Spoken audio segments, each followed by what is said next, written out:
다음 사회 분야 이슈 몇 가지 있는데요. 뭐 좀 약간 눈길 잡는 기사가 오늘 좀 있습니다. 소개해드리죠. 윤석열 대통령 장모 얘기군요. 지금 재판이 진행 중이었는데 여기 있습니다. 요양급여 부정수급 뭐 이런 혐의였던 거죠. 윤 대통령 장모 무죄가 확정됐어요. 대법원에서.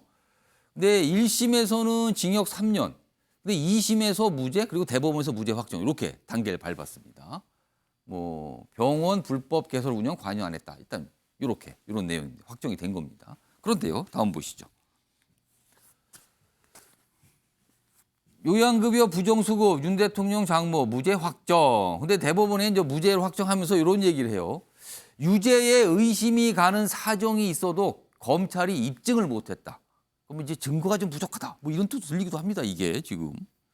이거 김광수 의원님 이거 참 오랫동안 지속되어 온 건데 이제 확정은 됐습니다. 어떻게 보셨습니까? 참 좀 이해가 저는 안 가요. 그러니까 지금 법원에서 이런 판결문을 쓰는 경우가 그렇게 많지는 않거든요. 유죄 의심 가는 사정이 있더라도 피고의 이익으로 판단해야 한다는 것이 대법원 판결 기존 법리이다.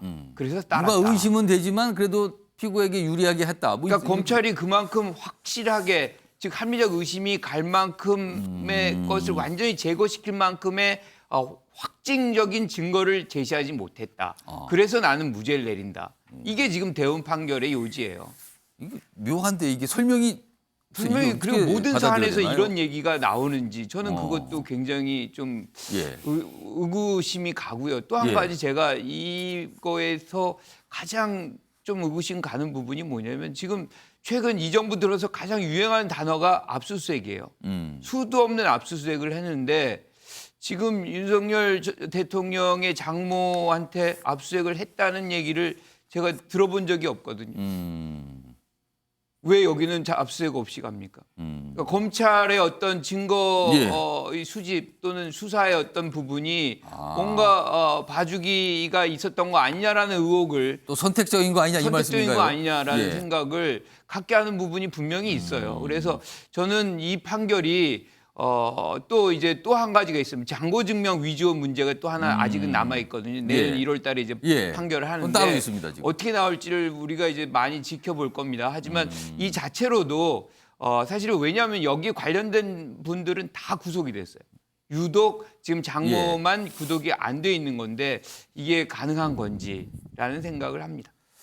장희찬 이사장, 뭐 또 대법원이니까 확정이 된 거예요. 이 사안에 대해서는 어떻게 보셨습니까? 그런데 사실 이 부분에 대해서 뭐 1심에서 일부 유죄 판결이 나왔었고요. 2심에서 이게 뒤집혔죠.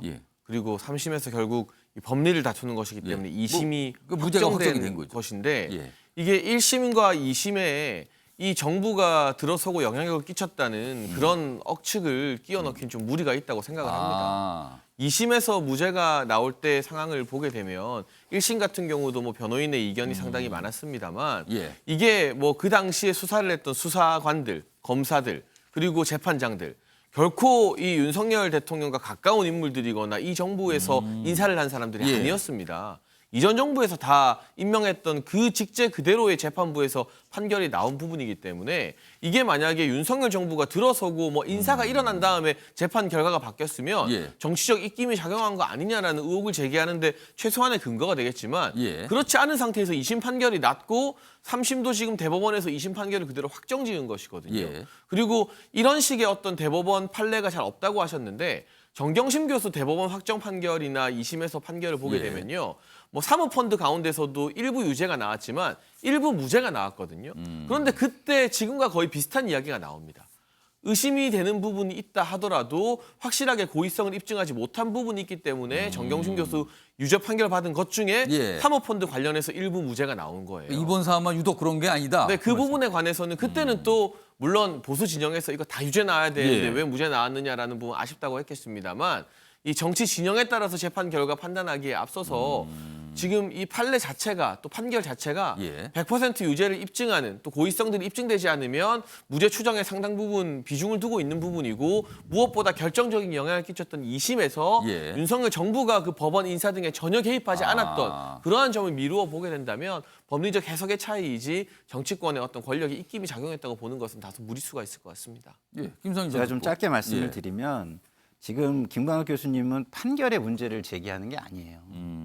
수사를 제대로 했느냐의 문제를 제기하는 수사를 과연 겁니다. 꼼꼼하게 한 거냐? 그렇죠. 그러니까 예를 들어서 그 의심 이 없을 정도로 입증을 하는 게 검찰의 임무인데 그동안 검찰 출신 내지는 검찰 관련자들과 예. 관련해 가지고 제대로 수사를 했다라고 국민이 신뢰하지 않아요.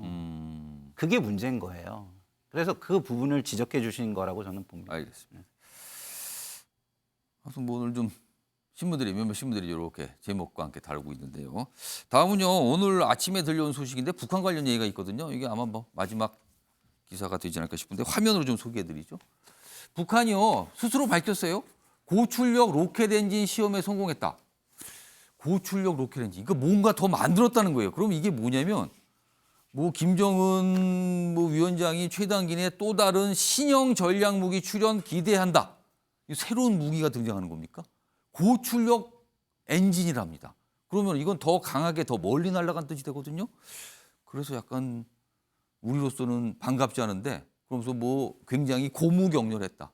이게 오늘 아침에 들려온 소식입니다. 그리고 현장에 가서 뭐 이렇게 출력 실험하는 거, 연기가 지금 이렇게 나오고 있죠. 이게 뭔지 우리가 또 아마 분석이 좀 들어갈 것 같습니다. 이게 아침에 나온 소식입니다. 다음 기사 있는데 뭐 나라밖 소식 중국 얘기 좀 하나 소개해드리죠. 지금 중국이 방역 완화에 들어갔잖아요. 그런데 이런 일이 있습니다. 코로나 공포는 여전합니다. 감기약이요, 황도 통조림까지 사재기. 뭐가 확 퍼지고 있는 거예요. 다른 나라들은 이미 몇 년 전에 다 겪었던 거잖아요. 비슷한 상황. 근데 중국이 뒤늦게 지금 겪는 것 같아요. 지금 사재기가 일어났다. 황도가 뭐 이걸 끓여 먹으면 뭐 효과가 있다 그래서 이게 이렇게 불티가 나고 구할 수가 없답니다. 여기 매장에 보면 이거 다 비었잖아요. 황도 파는 게.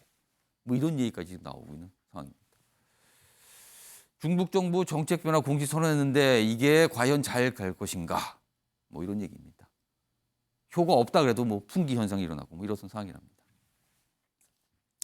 자, 아침의 매일경제 오늘은 여기서 마무리하겠습니다. 시청해 주신 여러분 고맙습니다.